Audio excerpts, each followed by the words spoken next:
Right, start recording. Boom. Obey me on the Xbox One X review. Breakdown, again, very similar to what we do with all the other breakdowns itself. I don't want to ever change or alter the way I do my reviews because I feel I'm pretty fair on every single game that we do with the same analysis. So the very first thing that we're going to look into with Obey Me is the audio, soundtrack, effects, and voice acting. So we'll start off first of all with the soundtrack. Not gonna lie, the first few levels of the ambient music, yes, it being a little bit, it was more of an ambient spookiness in the levels itself, but there was no real like music to get me in the vibe of playing the game. There are a lot of areas in this game that do have fantastic music. The combat music is spot on. The boss fight music is also completely spot on, so I can't fault that to a T. Even the main menu soundtrack is fantastic. I really like it. And this is, just bear in mind, this is not a AAA game, so we can't really compare this against AAA games in any way itself. But Obey Me is a Diablo style dungeon crawler, heaven, hell, and there's a lot I definitely want to talk about with this. So again, soundtrack, I feel they could have done better in some of the levels itself, making the ambient music background being a little bit more in tune with the game itself, but the rest of the music I was fine with, and some of the boss fight music, as I said, really enjoyed. Voice acting, I can't fault it at all. I loved the voice acting in this game, and do you know what made it even better is I loved the banter between Vanessa, and Monty the dog, because their chatter between the two characters was very Rick and Morty like, and it had a lot of humor in it. And even the chat itself were lolling a lot of the time throughout playing the game itself, because they were coming out with some funny stuff in the game. So I can't. The voice acting is getting a massive thumbs up from me. I thought it was absolutely fantastic and very spot on. The effects of the game, the abilities that you use, the transformation noises, and all the spells that you can cast, they all sounded absolutely fine. There is nothing I can fault in any of that itself. I had no audio bugs or anything like that, or any sort of hiccups within the audio. The only thing that I would criticize is that on the first few stages is the soundtrack is just not that great. But then it does get better and better as you play throughout the game itself. Graphics, texturing, and weather effects. We can talk about graphics, not a problem at all. The art style used in this game is very pretty. I really did like it. And I'm going to get some of it loaded up so I could show you the art style that they used. You can actually see it on the main menu itself. But I thought the art style that they used, it was really good.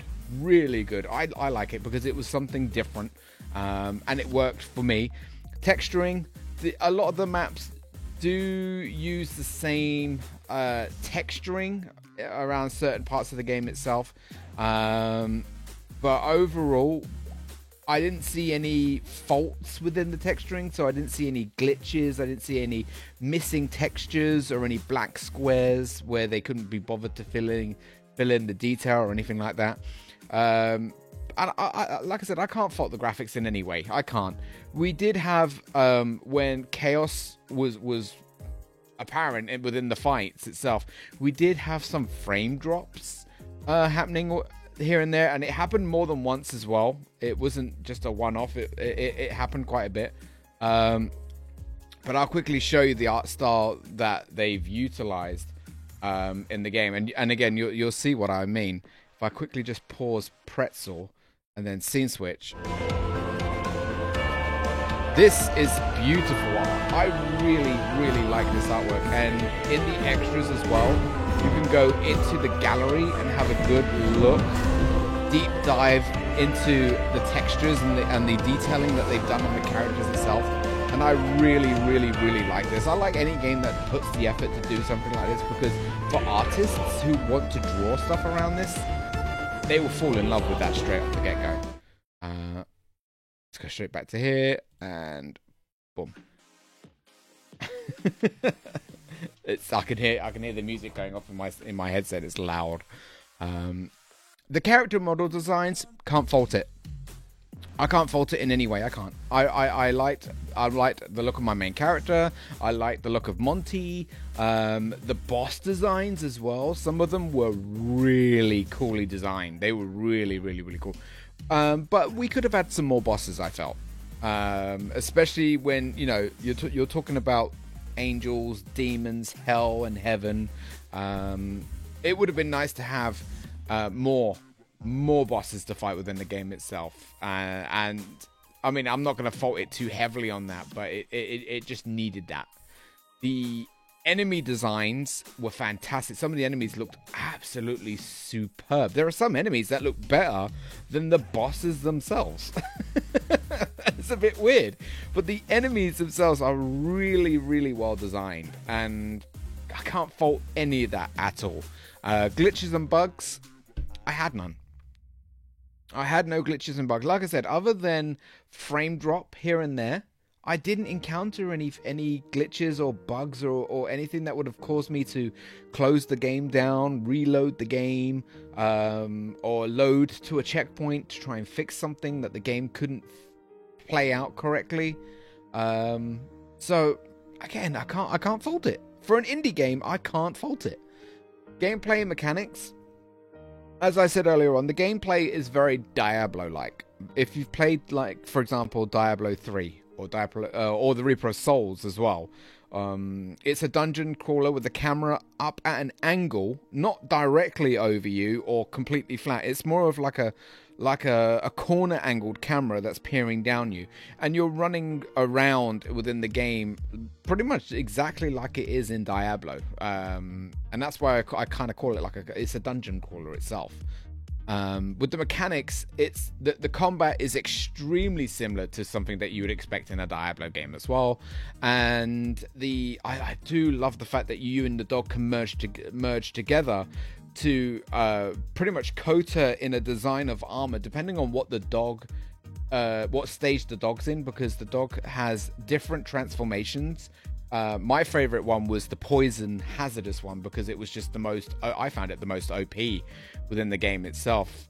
And when you absorb your dog with doing the special ability, you get a coat of armor that looks really cool, and you can actually attack using special elements that you couldn't do before.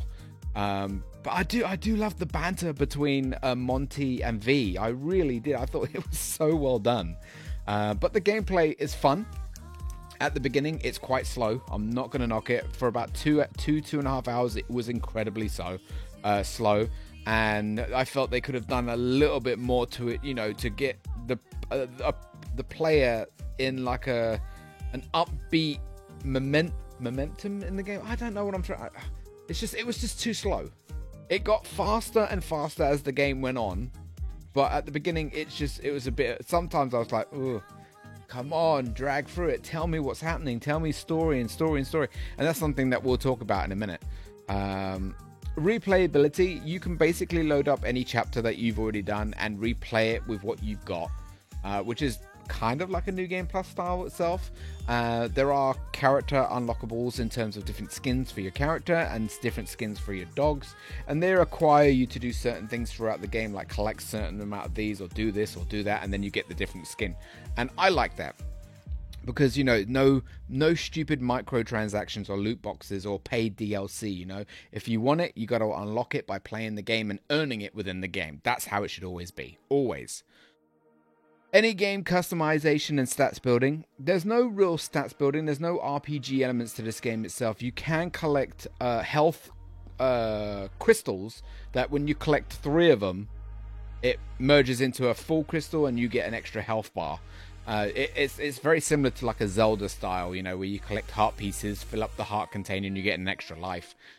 So it works in this game. You don't get that many of them though, because the game isn't massively long, so you will be on the lookout trying to find them all. And something that this game uses that I do not like at all is blocked progression, or a blocked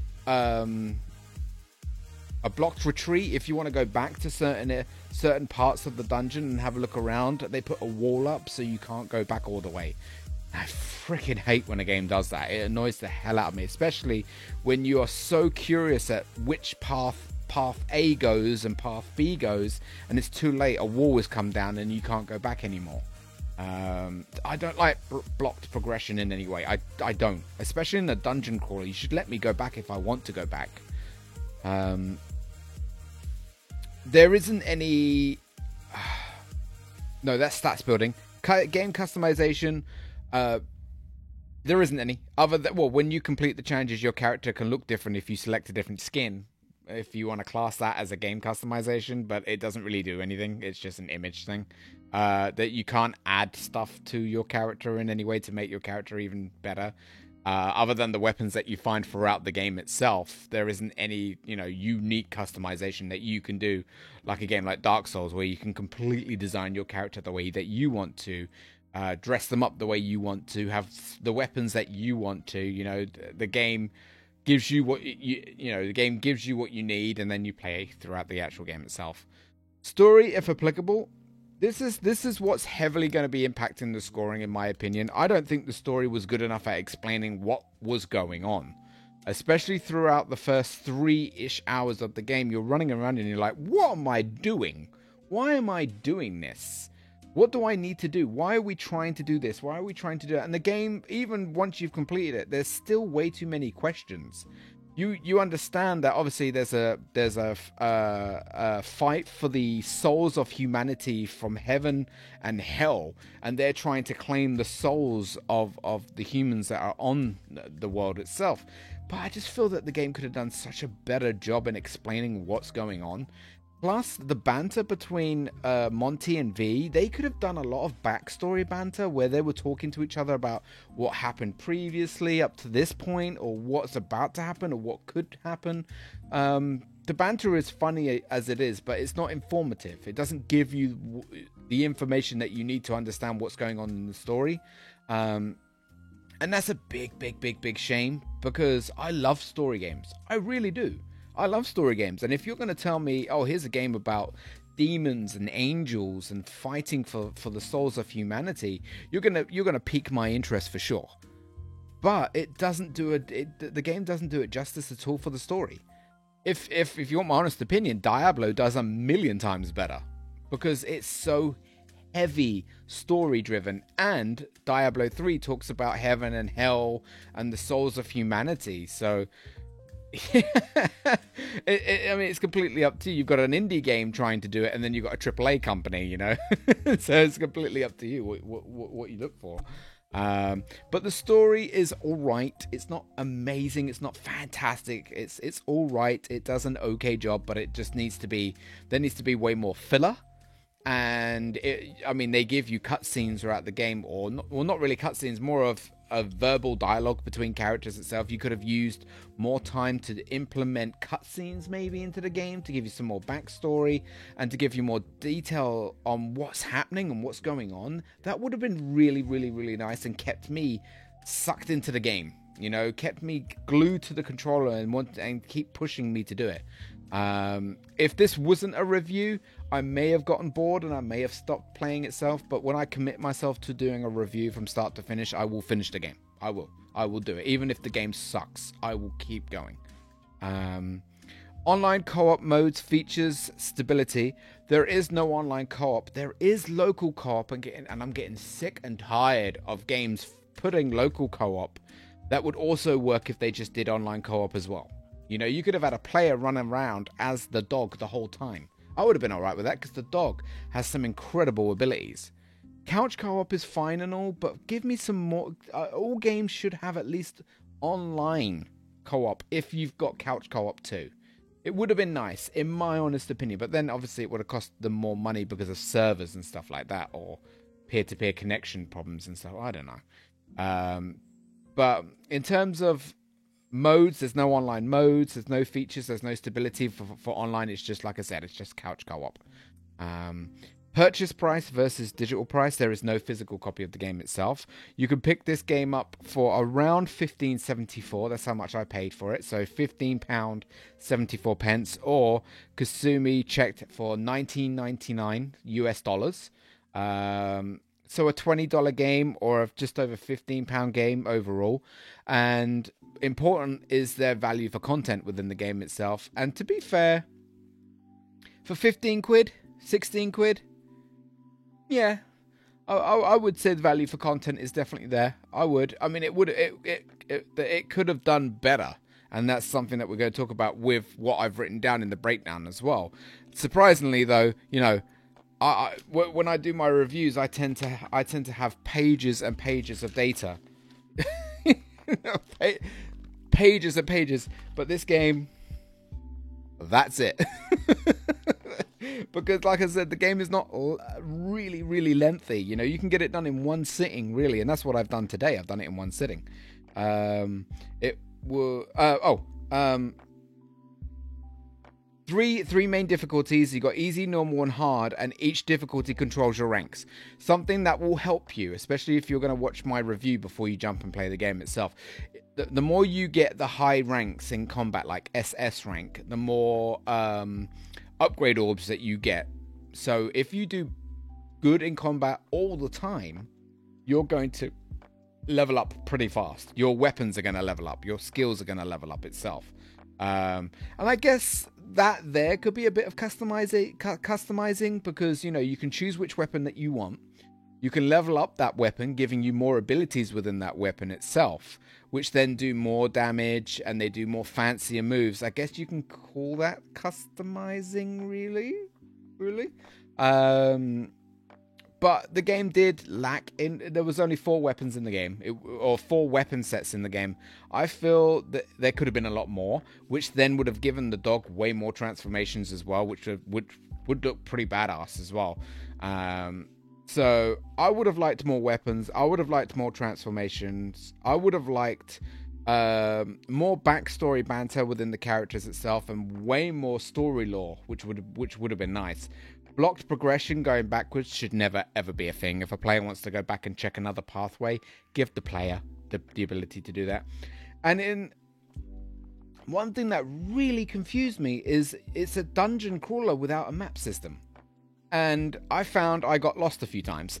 I was like, did I go down this path before? Did I go down that path before? For crying out loud. So a mini map system would have really been nice. You know, it would have also helped that, you know, the player could see where they've already gone, so they could go other directions to make sure they haven't missed any of the collectibles, which would have then fueled, you know, the curiosity and more playable time. It just, you know, it would have made sense. That's pretty much everything I've written down. That really is it. That really is it. So the most important thing is this a game I would recommend you go out and buy right now?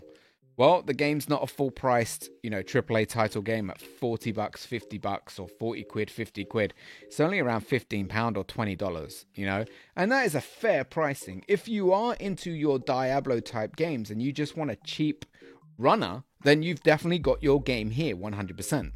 If you're looking for the more advanced version, though, I'm talking the more high-tier dungeon crawler, then you cannot go wrong at all and pick up Diablo 3 Reaper of Souls, where it's the main game and the DLC all in one. You get all the characters, because Diablo 3 is amazing. It has so much content in it. It is unreal. The cutscenes are great. The game itself is great. It's just, I'm telling you, Diablo 3 all the way, 100%. But if you're looking for a cheap runner, this game will definitely scratch that itch for you, for sure. Scoring. This is the tough bit here, the scoring out of 10. It is an indie game. It's not made by a massive company. It's made by a company called Blowfish, you know. It's not made by Capcom, not made by Square Enix or Sega or anything like that. It's made by a Blowfish. But I've got to admit, I had fun with it. I did. The beginning part, as I said, slow, boring. It then sped up and got better and better and better and better. The more stuff that I unlocked. Like I said, though, I ran around with the hammer because it was the most OP weapon for me, and I was killing things in 2-3 shots. It was amazing. But like I said, backtrack blocking, the music in the first few stages could have been a lot better. more weapons, more transformations, a mini-map system would have been nice. If I take all that into consideration, again, considering it is a smaller company making a game like this, I feel that they're aiming for probably, targeting the people that love their dungeon crawlers. Anyone that loves Diablo, that's probably the audience that they're catering for. But if I was to give it a scoring,